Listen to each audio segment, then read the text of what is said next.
후에 내가 예루살렘으로 돌아가서 성전에서 기도할 때에 황홀한 중에 봄에 주께서 내게 말씀하시되 속히 예루살렘에서 나가라. 그들은 내가 내게 대하여 증언하는 말을 듣지 아니하리라 하시거늘, 내가 말하기를 주님, 내가 주를 믿는 사람들을 가두고 또 각 회당에서 때리고 또 주의 증인 스데반이 피를 흘릴 때에 내가 곁에 서서 찬송하고 그 죽이는 사람들의 옷을 지킨 줄 그들도 아나이다. 나더러 또 이르시되 떠나가라. 내가 너를 멀리 이방인에게로 보내리라 하셨느니라. 이 말하는 것까지 그들이 듣다가 소리질러 이르되 이러한 자는 세상에서 없애버리자 살려둘 자가 아니라 하여 떠들며 옷을 벗어던지고 티끌을 공중에 날리니 천부장이 바울을 영내로 데려가라 명하고 그들이 무슨 일로 그에 대하여 떠드는지 알고자 하여 채찍질하며 신문하라 한데 가죽줄로 바울을 매니 바울이 곁에 서 있는 백부장더러 이르되 너희가 로마 시민된 자를 죄도 정하지 아니하고 채찍질할 수 있느냐 하니 백부장이 듣고 가서 천부장에게 전하여 이르되 어찌하려 하느냐 이는 로마 시민이라 하니 천부장이 와서 바울에게 말하되 내가 로마 시민이냐 내게 말하라 이르되 그러하다.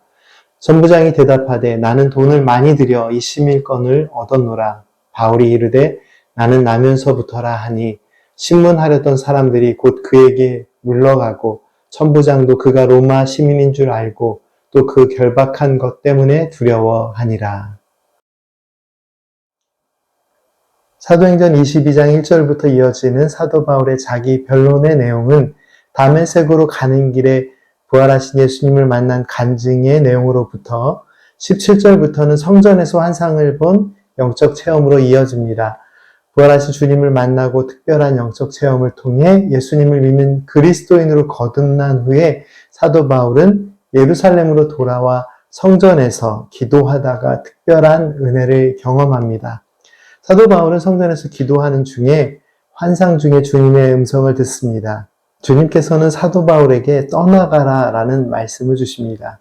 비록 사도 바울이 예수님을 증거하여도 이곳 사람들은 사도 바울의 복음 전파를 외면할 것임을 가르쳐 주십니다. 이에 사도 바울은 주님, 이 사람들은 제가 믿는 사람들을 잡아 감옥에 가두고 매질을 한 것도 알고 있고 주의 종인 스데반이 피를 흘리며 순교를 당할 때 그 자리에 같이 있으며 스데반을 돌로 치는 사람들의 겉옷을 지켜준 것도 잘 알고 있습니다. 라고 주님께 말씀을 드리죠. 그러한 사도 바울을 향해 주님은 어떻게 말씀하셨습니까? 예루살렘을 떠나가라. 내가 너를 멀리 이방인에게로 보낼 것이다. 라고 말씀하십니다. 성전에서 기도하던 중에 주님의 음성을 들었던 사도 바울은 그 내용을 사람들에게 설명합니다. 이방인에게 복음을 전하기 위해 부름을 받은 사도 바울의 사명을 고백하자 유대인들은 불편한 기색을 숨김없이 나타내면서 몹시 흥분합니다. 이 무리는 사도 바울이 유대인의 율법적 삶의 기준을 무시하고 이방인들을 통해 성전을 더럽혔다라고 사도 바울을 모함하고 비방하고 결박한 인물들입니다. 사도 바울이 이방인을 위한 선교적 사명을 위해 하나님의 부르심을 받았다고 하니까 이 유대인들은 큰 소동을 일으킵니다. 천부장은 군중이 크게 격분하는 이유를 알고 싶다는 이유로 사도 바울을 향해 채찍질을 가하고 그를 신문하라고 명령합니다. 하지만 사도 바울이 로마 시민인 사실을 말하자 신문하려던 사람들은 물러가고 또한 돈을 많이 써서 로마의 시민권을 얻은 천부장도 사도 바울이 나면서부터 로마 시민이었다는 사실을 알고 로마 시민을 결박했다는 사실 때문에 두려워합니다. 사도행전 22장의 초반부의 내용부터 확인할 수 있듯이 사도 바울을 모함하고 비방하고 폭력을 가하는 유대인들의 소동으로 인해 천부장은 사도 바울을 결박하고 사도 바울에게 자신을 변론할 기회를 제공합니다. 사도 바울은 이방인에 대한 선교의 문제로 비방을 받고 어려움을 당하는 상황에 있지만 자신이 하나님의 은혜로 복음을 전하는 사명을 감당하게 된 상황들을 고백하면서 자신이 이방인에게 복음을 전하기 위해 부르심을 받은 이방인의 사도됨의 은혜를 분명하게 설명합니다.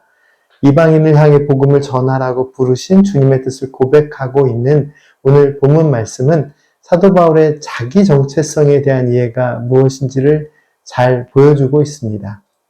사도 바울은 복음을 거부하고 예수님을 믿는 사람들을 핍박하던 자신을 주님께서 사랑하시고 주님께서 사랑으로 변화된 삶으로 자신을 인도하시고 이방인에게 복음을 전하는 사도로 불러주신 그 크신 은혜에 감사하며 이방인의 사도된 자신의 사명을 묵묵히 끝까지 감당합니다. 고난과 역경 그리고 죽음의 큰 위험 속에서도 복음을 전하는 은혜의 사명을 감당하는 사도 바울에게는 자신을 사랑하시고 구원의 큰 은혜를 베푸신 주님의 사랑에 대한 감사의 고백이 있었습니다. 사도 바울은 예수님을 믿는 사람들을 핍박하던 과거를 가지고 있었습니다. 스데반 집사의 순교의 현장에도 있었던 사람입니다. 구원하신 주님을 만난 그 다메섹으로 가는 여정도 사실은 믿는 사람들을 핍박하기 위한 여정이었죠. 하지만 사도 바울은 그러한 자신을 용서하시고 이방인의 사도로 삼으신 주님의 사랑과 은혜에 대한 감사를 잊지 않았습니다.